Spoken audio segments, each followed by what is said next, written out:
মহারাজকে প্রণাম জানিয়ে আজকের সাধ্যায় আরম্ভ করছি। আমরা পড়ছি মহারাজ স্বামী সোমেশ্বরানন্দের বই দৈনন্দিন জীবনে ধ্যান ও শান্তি।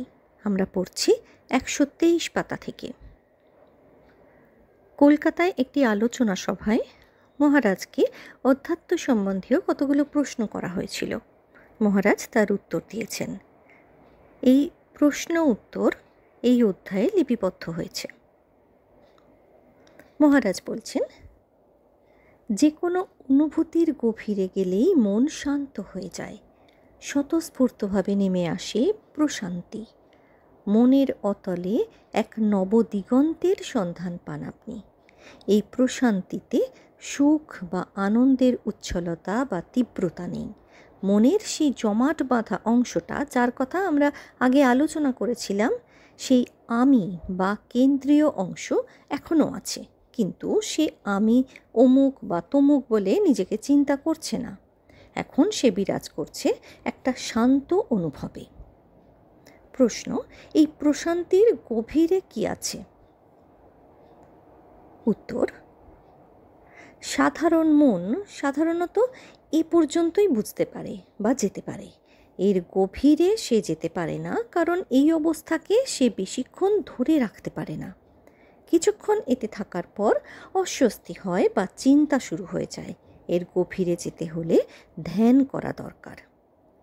প্রশ্ন, ধ্যানের ব্যাপারে গুরু বা নির্দিষ্ট পথের কথা অনেকে বলেন কেন? উত্তর, আমাদের আজকের আলোচনার গতি লক্ষ্য করুন।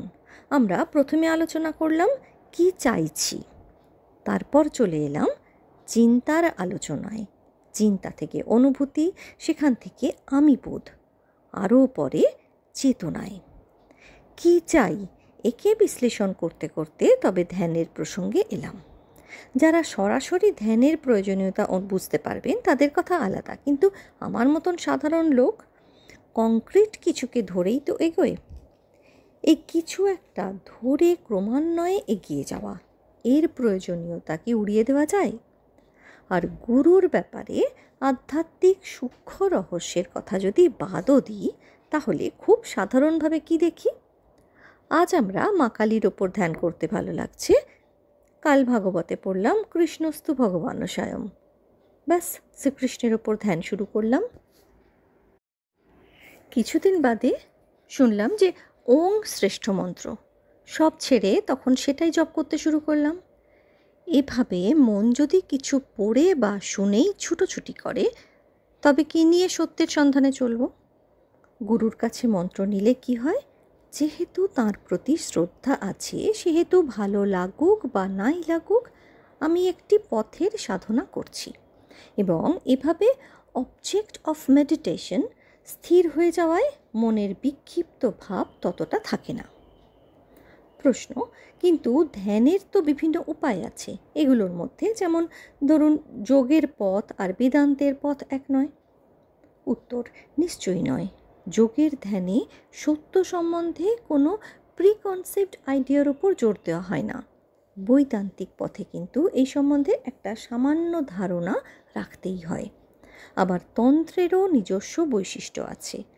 তন্ত্র মতে প্রথমে ইষ্টকে মন্ত্র ও ধ্যানের মাধ্যমে আবির্ভূত করে তার মাধ্যমে সত্য উপলব্ধির চেষ্টা হয়।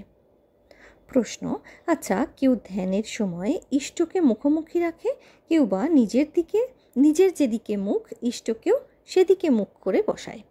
এই দুই রকম ধরন কেন? উত্তর, দুই পথে এগিয়ে যাওয়া যায়। ইষ্টকে মুখোমুখি বসালে চিন্তা করতে সুবিধে হয়। দ্বিতীয় ধরনটি তুলনামূলকভাবে কঠিন মনে হতে পারে, কিন্তু এভাবে, অর্থাৎ সাধকের মুখ ও ইষ্টের মুখ একই দিকে, এইভাবে ধ্যান করলে আরও গভীরে যাবার সম্ভাবনা রয়েছে। আপনি যখন ইষ্টকে ধ্যানে আনতে চাইছেন, তখন তাকে কিভাবে মনে আনেন? অতীতে ইষ্টের ছবি, মূর্তি বা ফটোতে যেমন দেখেছেন, ঠিক সেই চেহারাই কল্পনা করেন। যেহেতু সূক্ষ্ম বিচারে এটি স্মৃতির মন্থন, সেহেতু ওই স্মৃতির সঙ্গে সহযোগী অন্যান্য স্মৃতিও চলে আসতে পারে, এবং শেষ পর্যন্ত ধ্যানের সময় আপনি প্যাসিভ হয়ে পড়তে পারেন। কিন্তু দ্বিতীয় ধরনের ধ্যানের সময় আপনি স্মৃতিকে অ্যাজ ইট ইজ তুলতে পারছেন না, কারণ এভাবে বসা বা দাঁড়ানো অবস্থায় ইষ্টকে আপনি দেখেননি। ফলে ইষ্টকে মনে আনতে আপনাকে অ্যাক্টিভ হয়ে উঠতে হচ্ছে। এটি সহযোগী স্মৃতিতে উঠতে দেয় না এবং আপনাকেও সবসময় সচেতন রাখে। দ্বিতীয়ত, ধ্যানে অন্য চিন্তা ওঠা মানে স্মৃতি ও কল্পনার খেলা। কিন্তু দ্বিতীয় ধরনে আপনি স্মৃতি ও কল্পনার ততটা সুযোগ পাচ্ছেন না। অতীত ও ভবিষ্যৎ আসতে পারছে না। যেহেতু আপনাকে ক্রমাগত চেষ্টা করতে হচ্ছে, সেহেতু বর্তমানে আপনার স্থিতি বেশি হচ্ছে। প্রশ্ন, তাহলে তো দ্বিতীয় ধরনের ধ্যান করাই ভালো, এটি বড়? উত্তর, ছোট বড়র কোনো ব্যাপার নেই। আসল কথা আমার অজ্ঞানতা কাটছে কিনা। কে কোন পথে আছি তার চেয়ে নিজের পথে এগিয়ে যাচ্ছে কিনা সেটাই দেখা দরকার। প্রশ্ন, আচ্ছা, অনেক সময় লক্ষ্য করেছি আন্তরিকতা নিয়ে ধ্যান করছি, ধ্যানে মন শান্ত হচ্ছে, কিন্তু দৈনন্দিন কাজে এর প্রতিফলন তেমন হচ্ছে না। কেন এমন হয়? ধ্যানে মন একাগ্র হয় এবং এই একাগ্রতা থেকে এক ধরনের আনন্দের স্বাদ পাওয়া যায়। এই সময়ে আপনি অবচেতন মনের সমস্ত কামনা বাসনাকে চেপে দিচ্ছেন। আপনার মন একাগ্র হচ্ছে, কিন্তু অন্তরে যে বাসনাগুলো রয়েছে তাকে তো শেষ করছেন না। ফলে সেগুলো সুযোগ পেলেই বেরিয়ে আসার চেষ্টা করে। প্রাথমিক সাধকদের কাছে এটি বিশেষ সমস্যা। তাছাড়া জপ ধ্যানের মাধ্যমে আপনি শুভ বাসনার সৃষ্টি করে অশুভ বাসনাকে দুর্বল করছেন, এটা ঠিকই, কিন্তু মূলে গিয়ে বাসনার মোকাবিলা করছেন না। আপনি পৃথিবীর বস্তু ভোগের বাসনা ত্যাগ করলেন, তখন মূল বাসনাটি স্বর্গভোগের জন্য লালায়িত হলো। স্থূল ভোগ ছেড়ে সূক্ষ্ম ভোগের দিকে ঝুঁকল।